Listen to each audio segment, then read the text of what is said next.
Rusya karadan savaş açıp Polonya'ya girse bunu nereden yapardı? Günlerden bir gün sabah saatlerinde şafak sökerken Polonya'nın Kaliningrad'la olan sınırı boyunca gerilimin hakim olduğu bölgedeki telaştan belliydi. Ufukta bir hareketlilik vardı. Kaliningrad'dan Belarus'a uzanan geniş bir alanda Rusya harekete geçmişti. Topçu ve tank atışları Polonya toprakları üzerine ulaşıyor, askerlerse mevzi alıyordu. Yoğun bombardıman altında askerlerin kulaklarını çınlama sarmıştı. Rus birlikleri artık taarruza doğru geçiyordu. Baltık ülkelerini diğer NATO üyelerine bağlayan kritik Suwalki koridorda çatışmalara yenik düştü. Ruslar Kaliningrad ve Belarus'u birbirine bağlayacak bu hattı kontrol altına almaya çalışıyordu. Birlikler Polonya'ya doğru ilerlerken devasa bir sınır hattıyla karşılaşacaklarını biliyorlardı. Kaliningrad'ın neden önemli olduğunu ve olası savaş senaryolarını Avrupa güvenliği üzerine çalışan DİPAM Başkanı Doktor Tolga Sakman'a sordum. Burası hem kara unsurları buradaki azdır aslında buradaki kara unsurları. Çünkü zaten bölgenin toplamı yanlış hatırlamıyorsam 15.000 kilometre gibi, yani küçük bir bölge Kaliningrad. Ama buraya gelebilecek olan Rus askerleri çok derin bir tehdit unsuru haline geliyor. Çünkü doğrudan bu Suwalki koridorunun, yani NATO topraklarının arkasına geçmiş oluyor. Bu önemli bir unsur. Burada bir de hava unsurları var. Yani İskender füzeleri vesaire var burada bildiğim kadarıyla. Şimdi bunların kullanılması Polonya'nın derinliklerine gittiği kadar Almanya'ya kadar tehdit ediyor zaten. O yüzden buranın savunulması, buranın caydırıcı hale getirilmesi için bir çaba var. Olası bir savaş senaryosundan küçük bir kesitti bu. İşte gelecekte muhtemel bir Rus taarruzuna karşı Polonya, Kaliningrad ve Belarus sınırında Doğu Kalkanı adını verdiği büyük bir güvenlik hattı oluşturmayı hedefliyor. Bildiğiniz üzere Avrupa'nın en ön cephesi Polonya. Polonya için ve Baltık ülkeleri için en stratejik ve kırılgan iki nokta Suwalki koridoru, ki 40 kilometrelik bir yerden bahsediyoruz ve dümdüz bir arazi. Yani Belarus'la Kaliningrad arasında bu bölgenin kapatılması bir anda çok başka şeylerin konuşulmasına neden olur. Baltık ülkeleri için ve NATO'nun doğu kanadı için. İkinci kırılgan nokta da Baltık Denizi. Çünkü şimdi bu Finlandiya Körfezi içerisinde St. Petersburg'da önemli deniz unsurları var Rusya'nın. Buradan eğer çıkabilirse böyle bir durumda, bunu da parantez içinde söylemiş olalım. Çünkü artık Körfez'in iki tarafı da NATO toprağı olduğu için burası biraz daha kapalı hale geldi Rusya için. Buradan gelecek unsurlar ve Kaliningrad'da da yine önemli bir Baltık deniz filosunun ana üssü Kaliningrad'da. Buradaki deniz unsurlarıyla birlikte Baltık Denizi üzerinden Danimarka, Almanya gibi ülkelere de çok hızlı bir ulaşım sağlayabilir. Bunlar da bir diğer çatışma senaryosu içerisinde değerlendiriliyor. Videoya geçmeden önce kanalımıza abone olabilir, beğen tuşuna tıklayarak bize destek olabilirsiniz. Mevcut süreçte askeri harcamalarını boşuna artırmadı Varşova hükümeti. Bunu yapmaktaki en büyük sebeplerinin tehdit olarak gördükleri Rusya diyebiliriz. Ukrayna işgaliyle birlikte Avrupa'da tehlike çanları çalarken Varşova savunmaya yüklendi. Şu anda NATO ülkeleri arasında gayri safi yurt içi hasılasının en fazlasını askeri harcamaya ayıran ülke Polonya. Onun ardından Estonya, ABD ve Litvanya geliyor. 1989'dan günümüze kadar Polonya'nın savunma harcamalarında 35,5 milyar dolar artış yaşandı. 1,49 milyar dolar olan miktar şu anda 37 milyar seviyelerinde. Gelecek yılsa yaklaşık 12 milyar dolar bir artış yapılması öngörülüyor. Genelkurmay Başkanı Orgeneral Vyacheslav Kukula da tam ölçekli bir çatışma için hazırlık sürecinde olduklarını söyledi. Bu kapsamda ülkede savunma harcamaları rekor seviyede artırıldı. Polonya yalnızca kendi savunmasına yatırım yapmakla kalmıyor. Rus etkisini Ukrayna üzerinden de bastırmaya çalışıyor. Şubat 2022'den bu yana Ukrayna'ya tanklar, savaş uçakları, savaş helikopterleri, topçu sistemleri ve hava savunma füze sistemleri de dahil olmak üzere 4,4 milyar dolar askeri yardım sağladı. Son olarak Polonya, Rusların herhangi bir taarruzuna karşı koyabilmek amacıyla da harekete geçti. 1945'ten bu yana NATO'nun doğu kanadını güçlendirmeye yönelik en büyük hamle hayata geçecek. Öte yandan Rus lider Vladimir Putin, Polonya ya da Letonya'yı işgal etmelerinin söz konusu olmadığını söylemişti. Ona göre Ukrayna'daki savaşı genişletmek gibi bir niyetleri yok. Bir kış günü, dondurucu soğuklar Polonya'nın dört bir yanını sarmıştı. Soğukla mücadele eden işçiler aynı bir örümceğin kendi ağını örmesi gibi düşmana karşı ilmek ilmek sınırı örüyor, yeni savunma tesisleri inşa ediyordu. Polonya Doğu Kalkanı projesi için düğmeye basmıştı. Sınırları daha önce hiç olmadığı kadar korumaya yönelik bir adımdı bu. Peki Putin Polonya'nın bu adımını nasıl görüyor? Savaşmadan karşı tarafı düşürmek önemli bir faktör ve bu da aslında Rusya için Rusya'nın kullandığı bir konu. O yüzden burada aslında çok memnuniyetsiz desek uygun olmaz. Aslında bu durumdan memnun. Ama tabii şöyle bir durum var. Bu kadar Rusya'yı düşman olarak gören ve Rusya'nın karşısında gittikçe konsolide olan NATO ülkeleri, Avrupa ülkeleri, özellikle Doğu kanat çok sıkı halde birbirlerine bu savunma noktasında bir araya gelirse bu bir güç unsuru haline gelebilir.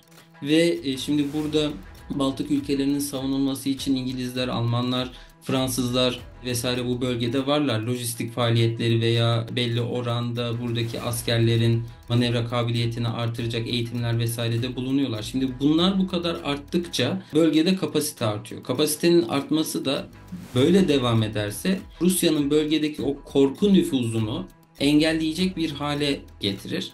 Bu tabii ki Rusya'nın istemeyeceği bir şey. İkinci Dünya Savaşı sonrası Avrupa devletleri refahı arttırmak için tereyağına yönelmişti. Şimdi savaşın bu topraklara taşındığı bir dönemde kıta sakinleri silaha yöneliyor. Bu tartışmayı Avrupa'nın neden silaha yöneldiğini önceden hazırladığım bir videoda ele almıştım. Konumuza dönelim. Polonya Başbakanı Donald Tusk yakın zamanda müjdeyi verdi. İnşaat çalışmalarına başlandı diyordu. Mayıs ayında verdiği sözü tutmuş oldu.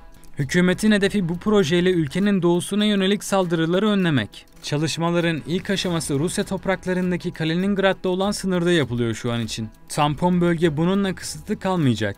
Belarus'un hemen dibinde de geniş önlemler alınacak. Tusk, düşmanı caydırma konusunda bu projenin önemli olduğundan bahsediyordu. Yani ülkenin doğusundan gelebilecek askeri tehditlere karşı bir savunma hareketiydi bu. Peki doğuda kim var? Aslında tarihten de gelen bir konu var Polonya için. Rusya ne zaman Avrupa'ya doğru hareket etmek istese ilk hedef Polonya oluyor. Ve bu noktada da yine aslında Rusya Ukrayna'ya girer girmez Polonya endişesini dile getirmişti bir sonraki hedefin kendisi olma ihtimaline karşı. Güçlü bir savunma hattı bu ülkelere karşı inşa ediliyor. Sınır güçlendirme çalışmalarına geçtiğimiz günlerde başlandı. Milli Savunma Bakanlığı ve ordu sınırı güçlendirmek için gerekli ekipman ve malzemeleri satın almaya başladı bile. Toplamda 2,5 milyar dolar harcanacak. Maliyet devlet bütçesinden karşılanacak. Ancak Avrupa Birliği fonlarından da yararlanmak istiyorlar. Çünkü onlara göre Doğu ve Kuzey sınırlarının güvence altına alınması aynı zamanda tüm AB ve NATO sınırının güvenliğinin sağlanması demek. Avrupa Konseyi'nin son yapılan zirvesinde Almanya böyle bir masrafın Avrupa Birliği'nin genel borcunu etkileyeceğini düşündüğü için reddetti. O zaman Polonya kendi bu projesi başta olmak üzere Avrupa Yatırım Bankası'na gitti bir finansman bulmak için. Şimdi Avrupa Yatırım Bankası'ndan cevap bekleniyor ama oradan da açıkçası çok olumlu, özellikle de mevcut ekonomik yapıyı vesaire düşünürsek çok olumlu bir geri dönüş olacağını zannetmiyorum. Sınırın 400 kilometresi Belarus, 300 kilometresi ise Rusya ile paylaşılıyor. Yani 700 kilometrelik sınırda güvenliği sağlamayı hedefliyor Polonya. Ülkenin 50 kilometre içine kadar ulaşan ve güvenlik seviyesini önemli ölçüde artıran askeri tesisler şeridi inşa edilmiş olacak. 2028 yılında ise inşaatların nihayete ermesi planlanıyor. Doğu kalkanını 4 ana başlığa ayırabiliriz. Birincisi, sahaya çeşitli fiziki engeller koyulacak. Sınır ötesi hareketleri durdurmak ve kontrol altına almak için tasarlanmış tank savar endekleri, sığınaklar ve tahkimatı yapılmış diğer önleme sistemleri buraya yerleştirilecek. Bazı bölgeler sulak alanlara veya sık ormanlara dönüştürülecek. Tank savar hendeklerinden bahsettik. Peki bu ne işe yarıyor? Müstahkem mevzilerde hendekler geniş ve derin olacak şekilde kazılıyor ki tankların ilerlemesi durdurulabilsin. Bazı zamanlar bu hendekler gizlenecek. Bu da düşmanın beklemediği bir tuzağa düşmesini sağlayacak. İkincisi, gelişmiş gözetleme sistemleri. Mesela görüntü istihbaratı, fotoğraflar ve videolar gibi görsel detaylarla bilgi toplanacak.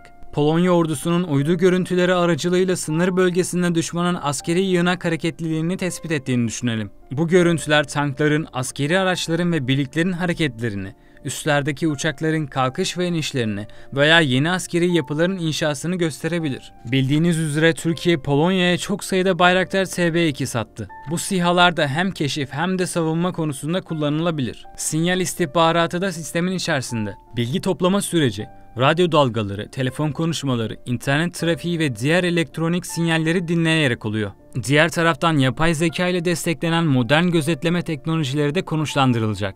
Ayrıca akustik izleme de kullanılacak. Yani sınırdaki ses dalgaları kullanılarak çevredeki hareketler veya sesler dinlenecek. Örneğin sınır bölgesinde sınıra yaklaşan araçlar, insanlar ya da olası tehditler seslerinden tespit edilebilecek. Dolayısıyla tehditlerin erkenden tespiti mümkün olacak. Sınır bölgesinde iletişim ve keşif sistemlerine veri sağlayacak bir direkler ağı kurulacak. Bu direklere sensörler ve kameralar yerleştirilecek. Elde edilen veriler analiz amacıyla operasyon merkezlerine iletilecek. Üçüncüsü, potansiyel hava tehditlerine karşı koymak için elektronik harp yetenekleri ve drone savar sistemleri kullanılacak. Dördüncü olarak da veri analizi için operasyonel merkezler kurulacak. Gözetleme sürecinde elde edilen verilerin silah sistemlerine entegrasyonu sağlanacak. Ayrıca askeri operasyonları desteklemek için yerel altyapı iyileştirilecek. Yani Polonya sınırına yaklaşan bir saldırganı ilk olarak jiletli tellerle desteklenmiş çelik bariyer çiti karşılayacak. Ardından uzun bir setle güçlendirilmiş tank savar endeği.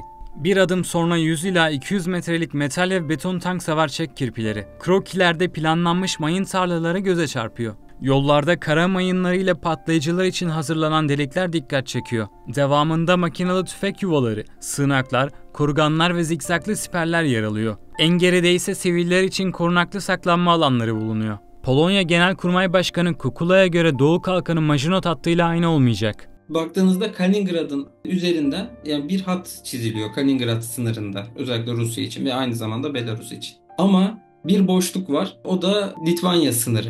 Şimdi bu sınır boş kalacağı için Rusların eğer böyle bir saldırı, işgal niyeti olursa bu bölge, yani o Suwałki koridoru, zaten Avrupa savunması için kritik olan Suwałki koridoru daha kritik hale geliyor ve bu bölgeden, yani bu hattın arkasından dolanarak girme olasılığı artıyor. Söz konusu bu hat Fransa tarafından 1929-1938 yılları arasında Almanya sınırına savunma amaçlı inşa edilmişti. Alman ordusunun doğrudan Fransa'ya girmesinin zorlaştırılması hedefleniyordu. Ancak Almanlar 1940'ta kuzeyde Belçika üzerinden dolanarak Fransa'yı işgal etmeyi başardılar. Bu da Maginot hattının stratejik olarak eksik yanları olduğunu kanıtladı. Peki Doğu Kalkanı'nın bahsettiğimiz tarihi hattan farkı ne olacak? Genelkurmay Başkanı'nın özellikle söylediği Maginot hattı gibi olmayacak söylemi, Maginot hattının yapımı ve desteklenmesi çok maliyetliydi. Bu maliyetler nedeniyle hem inşası uzun sürdü hem kullanılması çok geride kaldı. Fransızlar burayı doğru düzgün kullanamadı, yeterli mühimmatı sağlayamadı vesaire. Polonya bu kendi çizdikleri hattın aktif şekilde kullanılacağını, buranın destekleneceğini ümit ederek biraz da bu benzerliğin olmadığını söylemeye çalışıyor. Diğer taraftan Polonya güvenlik bariyerini Baltık devletlerinin inşa ettiği savunma hattıyla entegre etmek istiyor. Sınırlarını güçlendiren tek ülke Polonya değil. Örneğin bu yılın Ocak ayında Estonya Savunma Bakanlığı, Letonya ve Litvanya'nın caydırmak ve gerekirse askeri bir tehdide karşı savunmak için Rusya sınırında ortak bir savunma hattı oluşturacağını açıklamıştı. Ağustos ayında Litvanya, başkent Vilnius yakınlarında ve Belarus sınırına 20 kilometre mesafede bir askeri üs inşa etmeye başladı. Baltık ülkeleriyle iletişimin sağlandığı tek yer Polonya ve Baltık ülkeleri de aslında NATO'nun en yumuşak karnı, en rahat saldırıya açık olan yeri. O yüzden kendini savunmayı Baltık ülkelerini savunmayla da bir tutuyor. Üstelik bir de Baltık Denizi konusu var. Rusya'nın Avrupa'ya deniz yoluyla müdahale etme olasılığında Polonya yine burada önleyici unsur haline geleceğini düşünüyor. Yani her durumda Rusya'nın saldırganlığı faktörü NATO ve Avrupa Birliği özelinde arttıkça bu yük Polonya'ya geliyor ve Polonya da bunu zaten milli savunma ve Avrupa'nın savunması olarak değerlendiriyor. Ülkeye koruma şemsiyesi sağlayacak önemli projenin ana hedefleri net. Bu projede esas motto caydırıcılık. Amaç sürpriz saldırılara karşı Polonya ordusunun mücadele gücünü artırmak. Askeri birliklerin sınır boyunca daha kolay hareket etmesini sağlamak ve düşman güçlerin sızma girişimlerini zorlaştırmak. Doğudan gelebilecek olası gerilla tipi saldırılar ve sabotaj eylemlerini engellemek projenin öncelikli amaçlarından biri. Ayrıca savunma hattına yakın bölgelerdeki Polonya askerlerinin ve sivillerin güvenliğini güçlendirmek de bu projenin temel hedefleri arasında. Hatta sığınaklarda inşa edilecek ki yoğun saldırılar altında buralar saklanmak için kullanılabilsin. Peki bir saldırı durumunda sadece bu sınırdaki güvenlik yığınağına mı dayanılacak? Genelkurmay Başkanı Kukula'ya göre hayır. Çünkü ülkedeki savunma doktrinine göre yabancı birlikler geride değil ileri bir alanda karşılanacak. Müstahkem kalelere taarruzlar yapmaları beklenmeyecek. Ani bir hareketle Polonya ordusu manevra operasyonları yürütecek. Doğu Kalkanı çerçevesinde düşman hareketliliği, ordunun savunma için uygun olduğu alanlara yönlendirilecek. Böylece Polonyalı askerler daha rahat ve kolay hareket manevralarına sahip olacak. Bu da özellikle risk altındaki bölgeleri hızlı bir şekilde yeniden konuşlandırmalarını mümkün kılacak. Bu arada Rusya zaman zaman Polonya'nın hava savunmasını test ediyor. İran üretimi Şahit tipi bir kamikaze insansız hava aracının 26 Ağustos sabahı Polonya üzerinde 30 dakikadan fazla uçtuktan sonra kaybolduğu iddia edilmişti. Polonya ve Avrupa'nın savunması hususunda ABD önemli bir rol oynuyor. Şu anda Avrupa'da 100.000 kadar Amerikan askeri var. Halihazırda bunun 10.000'i Polonya'da konuşlandırılmış durumda. Rezikovo kentindeki balistik füze savunma sahası artık faaliyette. Geçtiğimiz aylarda Beyaz Saray 2 milyar dolarlık askeri yardım kredisi verdi. Polonya bu parayı ordu kabiliyetlerini daha fazla modernize etme açısından kullanacak. Yeni ABD Başkanı'nın Donald Trump olmasıyla Avrupa daha temkinli hareket edecek. Bu süreçte biraz kendi kendine yetmeyi öğrenebilir. Avrupa'nın savunmasından çekileceğine dair kampanyası döneminde çok bunu dile getirmedi Trump. Çünkü bu Avrupa ile ilişkiler konusunda çok eleştiriliyordu içeride de Avrupa'nın savunulması konusunda. Çünkü Avrupa'nın savunulması sadece bir toprak parçasının savunulması olarak görülmüyor.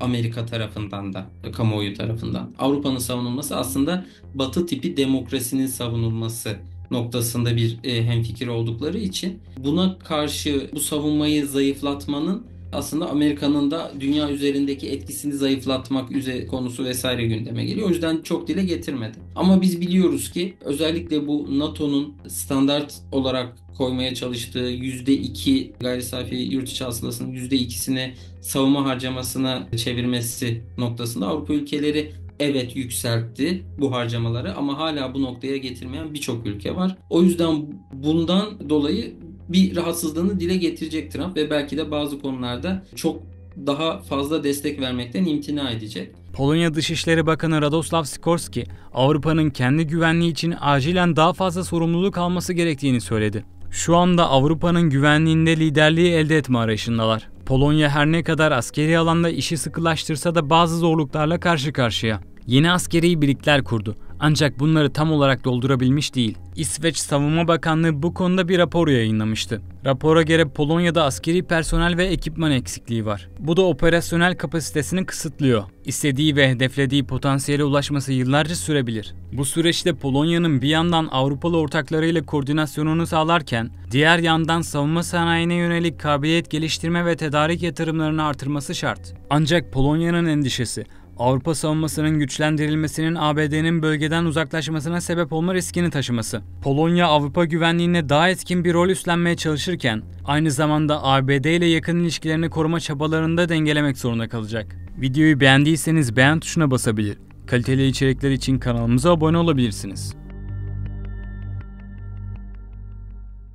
Rusya karadan savaş açıp Polonya'ya girse bunu nereden yapardı? Günlerden bir gün sabah saatlerinde şafak sökerken Polonya'nın Kaliningrad'la olan sınırı boyunca gerilimin hakim olduğu bölgedeki telaştan belliydi. Ufukta bir hareketlilik